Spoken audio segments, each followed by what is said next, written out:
Hello and welcome. You're watching the continuous coverage here on WION Exclusively of day 2 of the second informal summit between India and China. As we speak, the two principals, Prime Minister Modi and President Xi, are still continuing their tete-a-tete at the Taj Fisherman's Cove Resort and Spa in Chennai. Remember, this is day 2 of the second informal summit. The first was held in Wuhan in April last year. The two leaders met yesterday afternoon in Mamallapuram. And since then, they've had a series of back-to-back talks, mostly one-on-one. And yesterday, the two leaders spent almost 5 hours of quality time discussing trade and terrorism. And this morning, we are told, the two leaders can be expected to discuss the entire range of regional and global issues of interest or concern to either country. Right, so these are the latest visuals from Chennai of the two leaders holding their tete-a-tete on the left-hand side of your screens. And on the right-hand side of your screens are the visuals from yesterday, where the two leaders, Prime Minister Modi and President Xi, had their first engagement of the day at Mamallapuram, visiting the historical sites, which is a UNESCO World Heritage Site as well. All right, continuing with our coverage here on WION Exclusively, I am now joined by two very special guests, Ambassador Ashok Kantha, former ambassador of India to China, and Einar Tangen, a political and economic commentator who is joining us live from Beijing. Gentlemen, thank you for joining us on WION Exclusively. If I can come to Einar Tangen first. Einar, what's the mood like in Beijing as we speak? How would Beijing be viewing the second informal summit between President Xi and Prime Minister Modi? Well, quite frankly, it's all about optics at this point, and they look very good. You have two leaders who are obviously much more comfortable with each other. You see Xi Jinping, actually engaging in quite a bit of conversation. There's a lot of back and forth, and that's what people can see. Obviously, we don't know exactly what they're talking about, but this is very necessary for these two powerful leaders to get very comfortable with each other's worldview. And I think you're going to see more of that before the statements are issued later today. All right, Ambassador Ashok Kantha, if I can bring you in on the discussion. Now, last night, in fact, Indian Foreign Secretary Vijay Gokhale told reporters that the one-on-one, in fact, the dinner, lasted for more than 2.5 hours, went beyond the stipulated time. And this was, in his words, quality time spent by the two leaders. What's your impressions of day 1 of the informal summit? No, clearly, the second informal summit has got off to a good start. Prime Minister Modi and President Xi spent 5 hours talking to each other on various issues. This takes forward a very important process which started at Wuhan. We understand that it's only with India that China has such a special arrangement, an informal summit between their top leader, President Xi, and Prime Minister Modi. I would regard this as a real asset in management of India-China relations. Informal summits are turning out to be a force multiplier in our relations, and I already make a positive assessment of what was achieved on day 1, and I believe positivity will continue on day 2 as well. Right, as you mentioned, the optics were there for all to see. But just to take up on your point of optics of the informal summit, now in the lead up to the summit, Ambassador, we saw Beijing host the Pakistani Prime Minister. And this afternoon, towards the end of his informal summit with Prime Minister Modi, he will fly out to Nepal. Now, what do you make of the two visits that China has been engaging with in the last few days? These two visits are reminders of the fact that while Prime Minister Modi and President Xi would like the relations to move in a positive direction, they would like a constructive partnership between India and China, there are real issues that need to be addressed. There are differences which surfaced during the run-up to second informal summit. There are structural problems in India-China relations. For instance, and these structural problems include not only bilateral differences Structural problems, for instance, we have differences on issues, outstanding issues ranging from boundary question to trade deficit. We have differences on how to manage our overlapping footprint in our neighborhood, both land and maritime. We have, somewhat different perspectives on what kind of future of Asia and the world we would like to see in days and years to come. So these issues need to be addressed. These are real issues. But at the same time, I would like to say that the process of informal summits, which started in Wuhan and which is continuing now, is a very positive process, and it helps in ensuring that a greater degree of stability is imparted to the relationship, and that is particularly important at this point of time when we are passing through a somewhat challenging phase in India-China relations. All right, Einar Tangen, as Ambassador says, the India-China ties are being marked as we speak by competition as well as cooperation. Now, if I would ask you, the journey from Wuhan to Mamallapuram passed through Astana. At Astana, India and China agreed that they will not let their differences turn into disputes. Now, is the informal summit happening now as we speak just to manage the differences, or do you think something substantive can be expected going forward as well? Well, Ramesh, I would emphasize what the ambassador said about this meeting being a force multiplier. I mean, it's fine when you have your different departments and ministries talking to each other about very narrow issues. But in the end, it's going to take the leadership of these two individuals to determine how they see the world. They have to get comfortable with, and I keep going back to this worldview.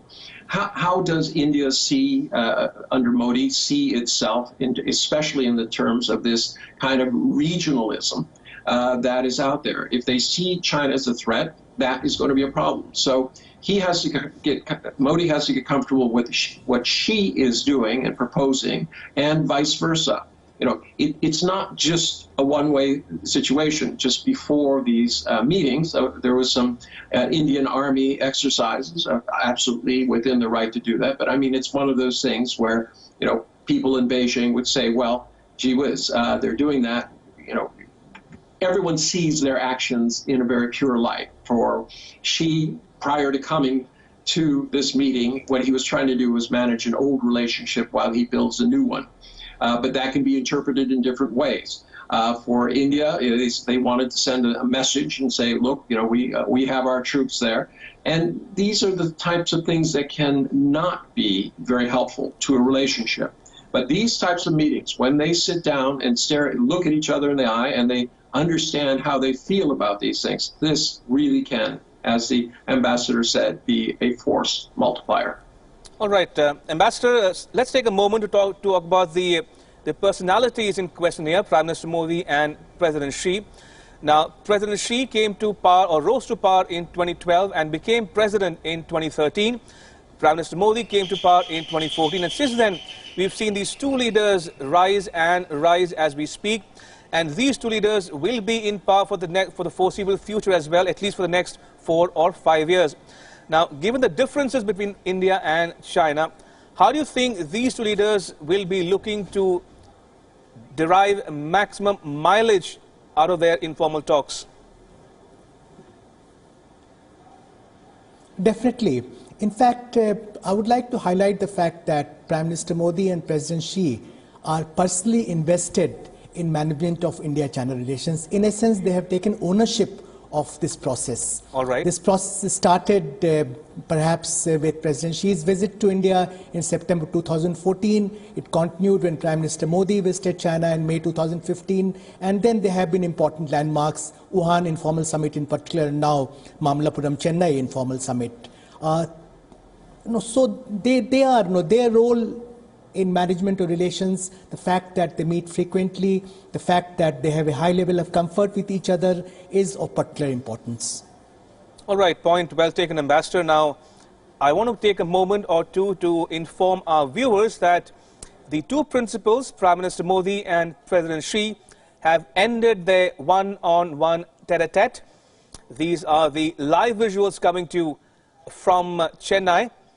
The two leaders have just walked out of the venue of their one-on-one, and now they're seated before they go in for delegation-level talks with their respective delegations. comprising foreign ministers and national security advisors and other key officials. So we are looking forward to the delegation level talks between India and China. Remember, today is day 2 of the second informal summit.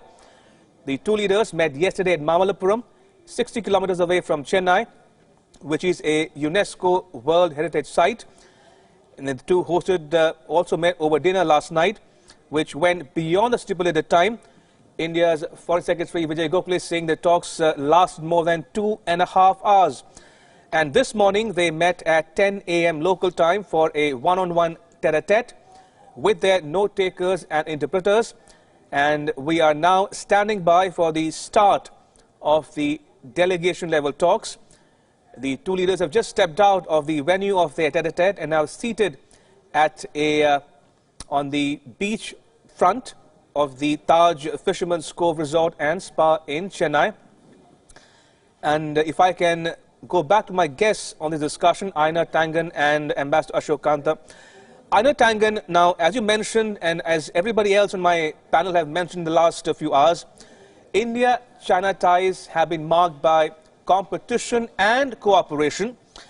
Trade and terrorism were discussed yesterday, and this morning, I'm told, the two discussed regional and global issues. Now, talking about trade, for instance, the issue of RCEP is outstanding. You think these talks will pave the way for India's accession to RCEP? And number one. And number two, the fact that both leaders agreed that terrorism is a shared concern and radicalization is a shared concern as well. You think there is signaling taking place by both leaders here on the issue of terrorism as well? Well, obviously, terrorism is one of the main issues, and India and China are part of the SCO, Shanghai Cooperation Organization, and that will continue to be an issue, especially as you see kind of a global world where the U.S. is not as reliable, perhaps, as it once was. Apart from the fact that Modi has been a close relationship with Trump, it is often hard to figure out exactly where Trump is. And when they start talking about these regional issues, I think terrorism is at the top of the list. But in terms of globalism, I think people are perhaps beginning to think of a post-Trump world and what that will mean, both internal politics in the U.S. and how that will affect the international stage. Because a shift in policy to a much more stable and predictable path would be both good for India and China and the entire world. All right, Ambassador, if I can come to you now, let's talk a bit about the two leaders themselves. Now, you think this top-down diplomacy where two leaders meet, discuss informally in an informal setup environment, and they give strategic guidance to their respective officials, will this top-down diplomacy work in the case of India and China, given the fact that these are two leaders, two very strong leaders? Prime Minister Modi in particular has come back with a bigger mandate than 2014. So, will this bode well for India and China going forward? No, traditionally, leaders of India and China have played an important role in how India-China relations develop. And I believe that this is particularly true in case of Prime Minister Modi and President Xi. Now, this kind of summit-level discussion in a very special ambiance between the two leaders sends out very clear signal, not only to the international community, but also to respective establishments in India and China. This helps in management of relations, it helps in taking follow-up steps, it helps in ensuring that, as we saw after Wuhan summit, there was a spate of high-level exchanges, there was improvement in management of border. We saw improvement in terms of people-to-people contacts with launching of a new ministerial level, high-level mechanism for people-to-people contacts and cultural contacts. Likewise, we'll see similar developments taking place after second informal summit. But at the same time, I would like to highlight the point that there are, as I mentioned earlier, real differences between India and China. These differences need to be managed, even while we don't want these differences to be converted into disputes. And while there is an accumulation of differences, it's important that we must make incremental progress, at least in resolution of these differences. If we don't do that, if we don't address structural challenges in India-China relations, I'm afraid the trajectory we have witnessed in the past of ups and downs in the relationship will recur. And we don't want that. We would like to see much greater stability in this very important relationship. We would like to see that elements of cooperation and competition in this complex relationship are handled astutely and in a positive manner. Indeed, as you say, it is indeed a very complex relationship, one that involves both cooperation and competition, and that there are real differences that exist between India and China which cannot be papered over. But on that point, Ambassador, if I can ask you another question, and this has to do with the recent rhetoric emanating from Beijing. Now, we have seen a number of statements and rhetoric coming from the Chinese side, be it at the United Nations General Assembly, be it the United Nations Security Council, or even the Chinese envoy in Pakistan, raking up the issue of Jammu and Kashmir.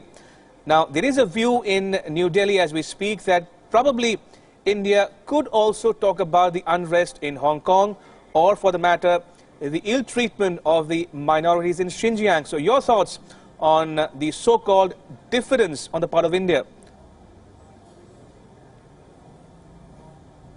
You know, I would like to say that the Chinese statements and actions with regard to Jammu and Kashmir and Ladakh, and also China-Pakistan relationship, have not been particularly helpful.